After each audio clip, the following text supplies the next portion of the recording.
Truly a miracle.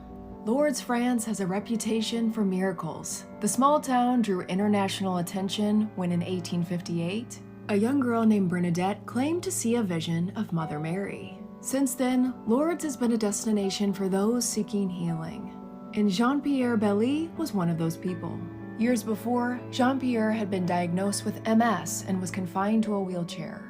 So in 1987, he traveled to Lourdes. There, Jean-Pierre received the sacrament of the sick, and the next day, during Mass in the Rosary Square, Jean-Pierre felt something strange, something completely supernatural.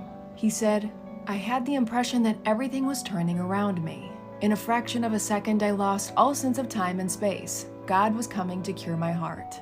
A powerful feeling of liberation and peace that he had never experienced before.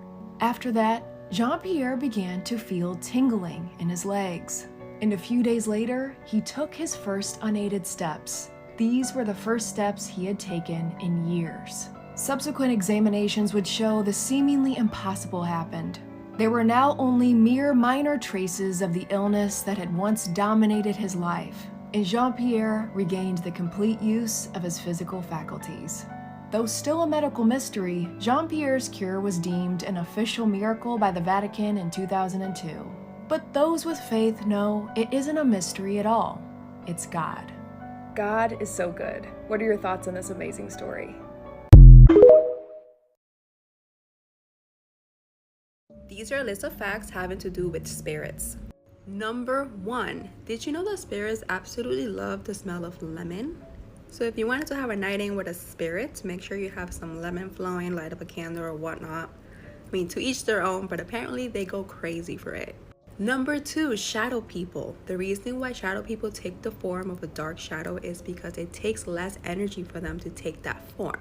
You're also more likely to see them at night because at night there is less electronic disturbances. Spirits absolutely do not like cell phones or any type of electronic devices because it drains their energy. Number 3, pets and children are extremely susceptible to being able to see spirits. For the most part, a child will outgrow it, but your pets won't. And fun little fact, cats actually ward off evil. I think we're at number 4, spirits never sleep. There's no rest for the dead. That is a true saying.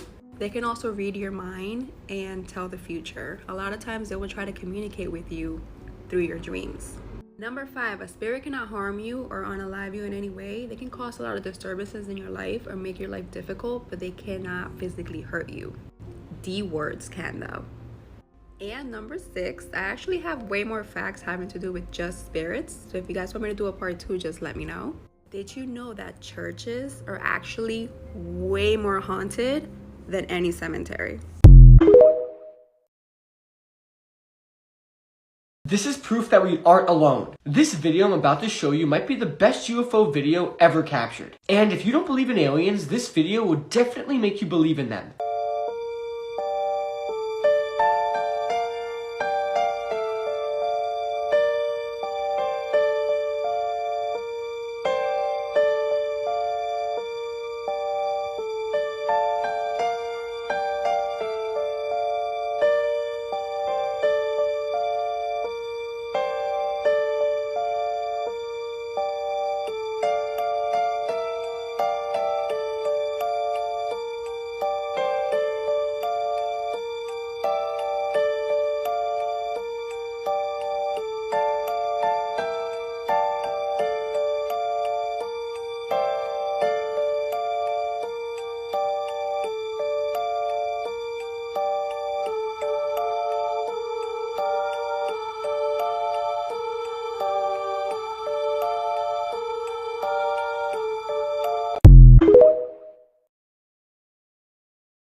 When my sister and I were young, we lived in a charming old farmhouse. We loved exploring every corner, climbing the apple tree out back, but our favorite part was the ghost.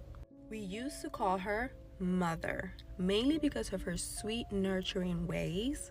Every morning, my sister and I would wake up to a glass cup next to our nightstand. We saw this as a sign of love, knowing that Mother was just worried about us and didn't want us to go thirsty during the night.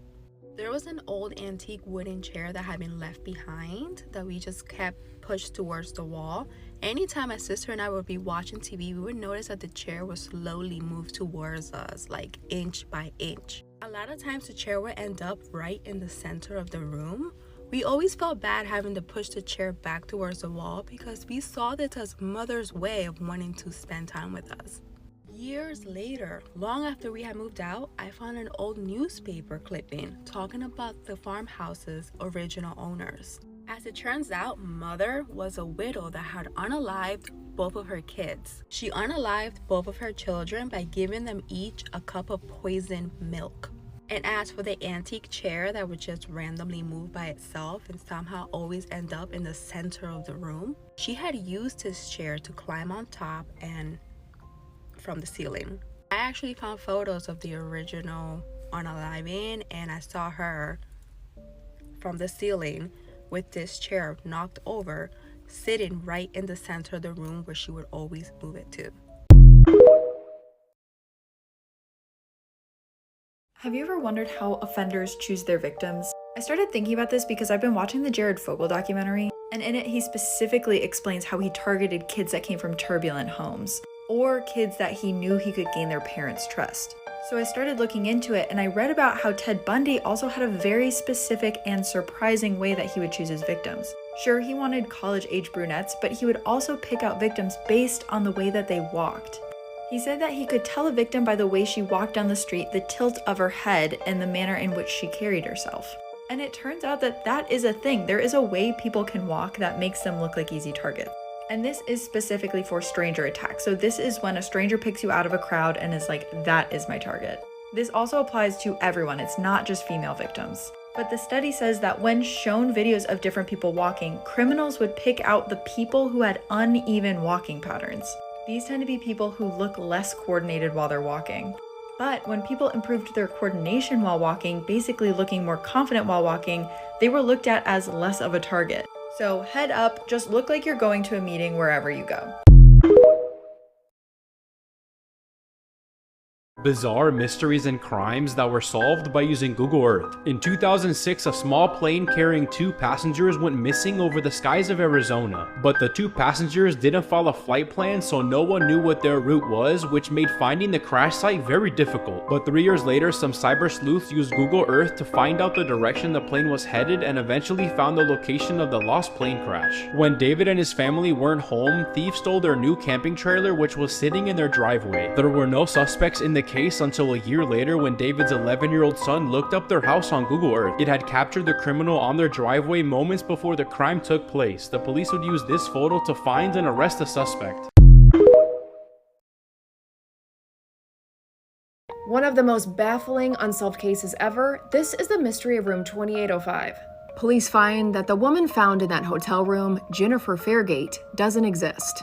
They got no hits on her fingerprints found in the room either. So investigators travel back to the Belgian address that she gave at check-in. They felt that this had to be a lead, as the address and phone number given led to a specific town.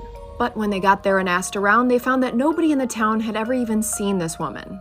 So what was the connection there? And it gets even stranger. Newspapers publicized this case repeatedly. Sketch photos of the mystery woman have circulated for decades in several countries. But no one has ever identified her. And this all transpired in 1995. No leads. Everywhere they turned was a dead end. But there was one question that a front desk associate had that could break the entire case wide open. According to her, she said the mystery woman wasn't alone at check-in that evening. She was with a man, one Louis Fairgate. She even named him on their registration paperwork. The plot thickens. So who is Louis Fairgate? But the bizarre thing is, no one ever saw this man again, and there was no trace of him in the hotel room.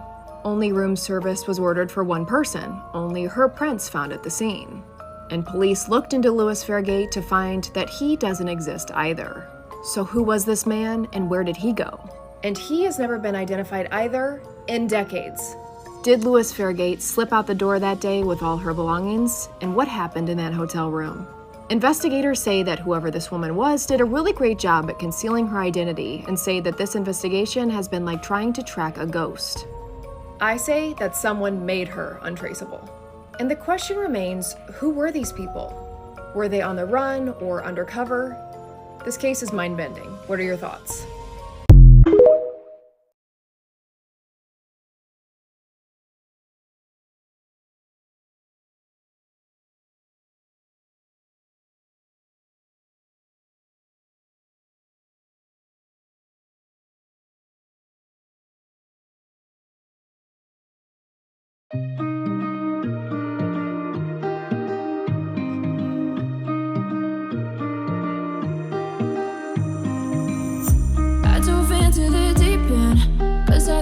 I swear